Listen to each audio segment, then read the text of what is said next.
50 ans de la CEDEAO, l'heure de sa disparition a-t-elle sonné? La communauté économique des États de l'Afrique de l'Ouest, CEDEAO, traverse sans doute les nuits les plus sombres depuis sa création. Aujourd'hui, l'organisation fait face à une véritable crise existentielle, exacerbée par le retrait fracassant de 3 de ses États membres.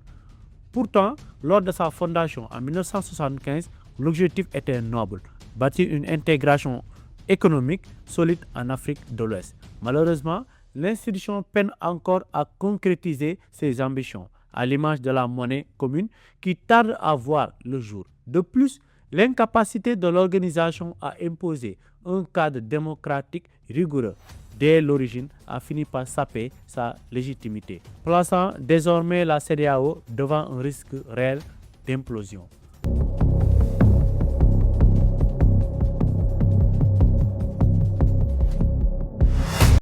Bonsoir chers internautes de Korat-Kama TV.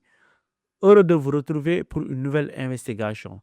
Ce soir, nous allons faire une analyse sur la situation actuelle de la CEDEAO. En effet, restant trop souvent spectatrice des coups d'État militaires et constitutionnels ainsi que des fraudes électorales, la CEDEAO a perdu de son crédit aux yeux des citoyens. Pour beaucoup, elle n'est plus perçue comme la CEDEAO des peuples, mais plutôt comme un syndicat de chefs d'État. Ce ressentiment s'est nourri de décisions majeures prises sans aucune consultation populaire. À titre d'exemple, les sanctions économiques punitives infligées au Mali, au Niger et au Burkina n'ont jamais été soumises à un référendum au sein des États membres. Cette situation met en lumière une certaine dépendance vis-à-vis d'influences étrangères, notamment celle de la France. C'est d'ailleurs ce sentiment d'ingérence qui a précipité le départ des 3 membres fondateurs regroupés au sein de l'Alliance des États du Sahel, faisant passer l'organisation d'une simple crise diplomatique à un péril existentiel. Par conséquent, le départ de l'AES provoque une fragmentation économique, un défi sécuritaire majeur et une perte d'influence diplomatique pour l'ensemble de la région. Sur le plan historique, la CEDEAO semble avoir échoué dans sa mission d'intégration régionale. Alors que Chanda Diop prônait dès l'origine la direction d'un État fédéral ouest-africain, c'est paradoxalement l'AES qui semble aujourd'hui emboîter le pas vers son modèle fédéral. Aujourd'hui, la désintégration de l'espace communautaire multiplie les risques. La CEDEAO a montré ses limites concernant la zone de libre-échange et la libre circulation des personnes.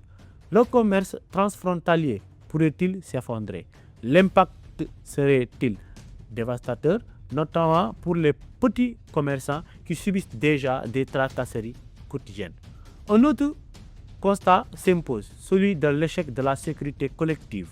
Face à la montée du terrorisme international, l'organisation est restée impuissante, faute de solidarité militaire concrète. Les pays meurtris ont été contraints de quitter l'institution pour se tourner vers des partenaires jugés plus solides et sincères, tels que la Russie ou bien encore la Turquie.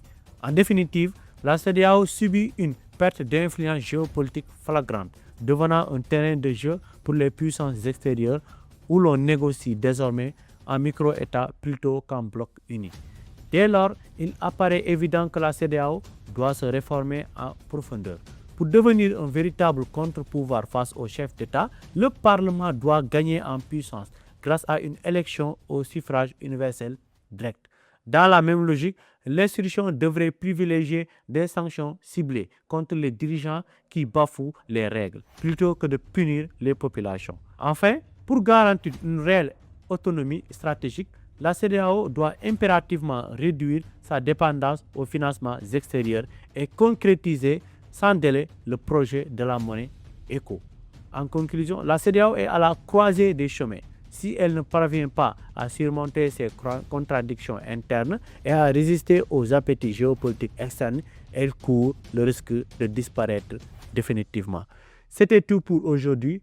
Nous vous donnons rendez-vous pour une nouvelle investigation sur Korat-Kama TV, la chaîne panafricaine